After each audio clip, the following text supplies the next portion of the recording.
India today மணி இதை மறுத்தாருன்னா point மறுக்கட்டு நானும் உட்காருவேன். அரசியல் வியாபாரி விஜய்னு மணிக்கே சொல்றேன்.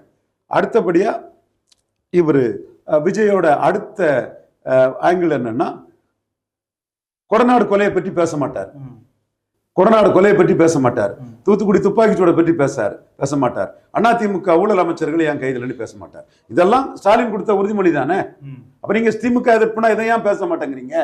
ஸ்டாலினுக்கு உறுதிமொழி என்னாச்சுன்னு சீமான் கேட்கிற மாதிரி கேட்கணும்ல. அப்ப இந்த இடத்துக்குள்ளேயும் அவர் அதிமுக கூட கூட்டணி போடணும்னு ஒரு ஆசை இருக்குது. இதுதான் நான் சொல்றது. ஆனா அதிமுக கூட போறது ஓகே. ஆனா இப்ப பிஜேபி உள்ள இருக்காங்களே, அவர் பிஜேபி தான் எதிர்க்கிறாரு. அப்ப எப்படி என்டிஏக்குள்ள அவர் வர முடியும்? இதுலதான் ஷாக்காய் இருக்கிறாரு. வேதனையிலும் வருத்தத்திலும் இருக்கிறாரு. நான் தெளிவா சொல்றேன். அப்போ பலன் நிரூபிக்காத உங்களை குப்பை கூடையில தூக்கி போட்டுக்கிட்டு 11.4% தாமரையில் நிரூபித்த அண்ணாமலை மூலமா நிரூபிச்ச பாஜக தான் மேலன்னு எடப்பாடி போயிட்டாரு. விஜய் நத்திங்னுட்டு எடப்பாடி பலன் நிரூபிக்காத விஜய் நம்ப முடியாது.